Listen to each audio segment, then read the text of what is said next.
আমরা আজকে মূলত কথা বলবো ডেমো নিয়ে। ডেমো, এই ডেমো থেকে ডেমোক্রেসি। এখন এই ডেমোক্রেসি মানে কি? ডেমো থাকলে মূলত আমরা গণ অর্থ দেয়। ডেমো থাকলে কি অর্থ দেয়? মানুষ অর্থ দেয়, গণ। এখন ক্রেসি মানে কি? ক্রেসি থাকলে মূলত থিওরি অর্থ দেয়, তন্ত্র অর্থ দেয়। তার মানে ডেমোক্রেসি মানে গণতন্ত্র। এখন আমি যদি আপনাকে বলি you are a democrat leader, তার মানে আপনি যখন আমি বললাম CRAT, তখন আপনি মানে গণতান্ত্রিক, গণতন্ত্রের মাধ্যমে নির্বাচিত কোনো নেতাকে বোঝাচ্ছে ডেমোক্রেটিক। আচ্ছা, এখন আসি, আমরা এই ডেমো নিয়ে কথা বলছি, তখন আমি লিখলাম ডেমোগ্রাফ। এখন এই দেখেন, আমি সাধারণত যেই কাজটা করি এইভাবে একটা দাগ দিলাম, ডেমো মানে জনগণ, এই গ্রাফ মানে কি? গ্রাফ মানে লেখা। এখন এই জনগণ সম্পর্কিত যে লেখা, যে চিত্র মানুষের সামনে উত্থাপন করা হয়েছে, কিংবা সরকার যে চিত্রটি, জনগণের চিত্রটি সরকার আর্কাইভ করেছে, সংরক্ষণ করেছে, এটাকে আমি বলছি ডেমোগ্রাফি। তার মানে এখান থেকে ডেমোগ্রাফিক ডিভিডেন্ড, তার মানে ডেমো থেকে ডেমোগ্রাফিক, ডেমো থেকে ডেমোক্রেট, ডেমো থেকে ডেমোক্রেসি বা ডেমোক্রেট লিডার। ঠিক আছে? ইংরেজিতে একটা শব্দ আছে ডেমাগগ। এখন দেখেন, আমি সাধারণত এই শব্দটা নিয়ে একটা ভিডিও বানিয়েছি। দেখেন, ড্যাম, ড্যাম থাকলে বলছি মানুষ অর্থ দেয়। ড্যাম থাকলে কি অর্থ দেয়? মানুষ অর্থ দেয়। এখন একক থাকলে মূলত নলেজ অর্থ দেয়। একক থাকলে কি অর্থ দেয়? নলেজ। এখন এই একক নিয়ে এই সিরিয়ালে মূলত আমি একটা ভিডিও বানিয়েছি, একক।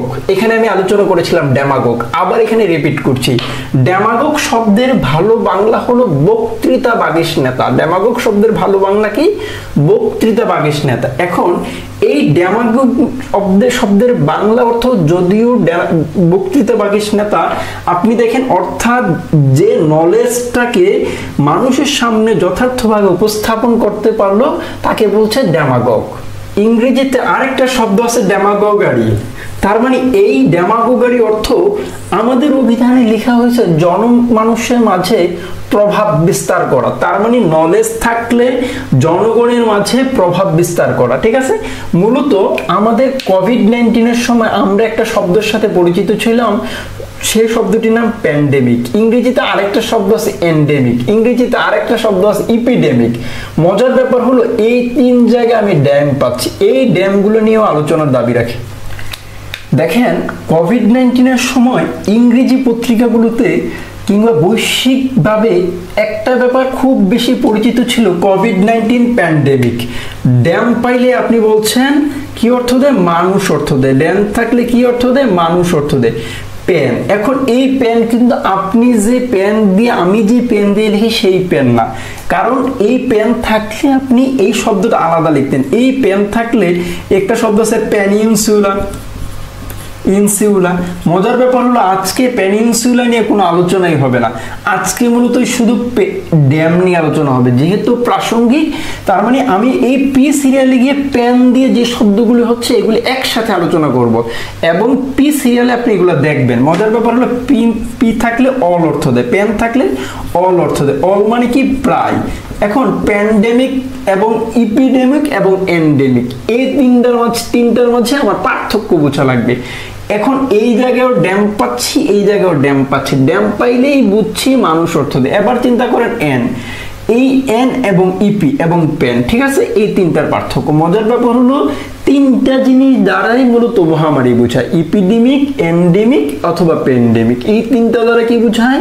মহামারী বোঝায়। এবং এই তিনটার মাঝে পার্থক্য, ইন থাকলে আপনি বুঝবেন উইদিন অর্থ দেয়, কোন অঞ্চলের মাঝে অর্থ দেয়। ইপি থাকলে ছড়িয়ে অর্থ দেয়। এখন ইপিডেমিক বললে আপনি বুঝবেন মহামারী, কিন্তু এই মহামারীটা কোনো একটি অঞ্চলের মানুষের মাঝে কিংবা কোনো পেশার মানুষের মাঝে অল্প সময় জুড়ে বা অল্প অঞ্চল জুড়ে যেটা ছাড়িয়েছে এটাকে এন্ডেমিক বলে।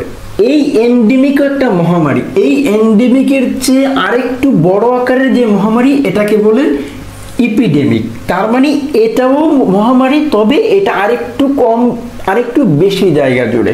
প্যান্ডেমিক মানে শব্দটি আপনি এবার সাধারণত এই জিনিসটা নিয়ে বিবিসি কিংবা আল জাজিরার এইসব ডকুমেন্টারিতে এই শব্দগুলোর ব্যাখ্যা আছে এবং আমি দেখাচ্ছি। দেখেন, এবার আসি আমরা মূলত প্যান্ডেমিক নিয়ে যে কথাটা বলছি। আমি বলছি পেন থাকলে প্রায় অর্থ দেয়, পেন থাকলে কি অর্থ দেয়? অথবা অল অর্থ। এখন প্যান্ডেমিক মানে হলো যে মহামারী পৃথিবীর রাষ্ট্রগুলোকে অনেকগুলো রাষ্ট্রের মাঝে বা রাষ্ট্রের সর্বত্র কিংবা পৃথিবীর সর্বত্র ছড়িয়ে পড়েছে তাকে বলে প্যান্ডেমিক। অর্থাৎ আপনি চিন্তা করে দেখেন কোভিড-19 এর যে ইম্প্যাক্ট আমরা দেখেছি সারা পৃথিবীতে, এইটাকে কেন প্যান্ডেমিক বলা হয়, কেন এটাকে ইপিডেমিক কিংবা এন্ডেমিক বলা হয় না, এর ব্যাখ্যা আপনি ইজিলি বুঝতে পারবেন যদি আপনি রেডিক্যালস ইংলিশের ভিডিওগুলো দেখেন এবং আপনি শব্দের ইনার মিনিংটা বুঝতে পারবেন, শব্দ দিয়ে চমৎকার করে আপনি ব্যাখ্যা বানাতে পারবেন। Like, comment, and subscribe.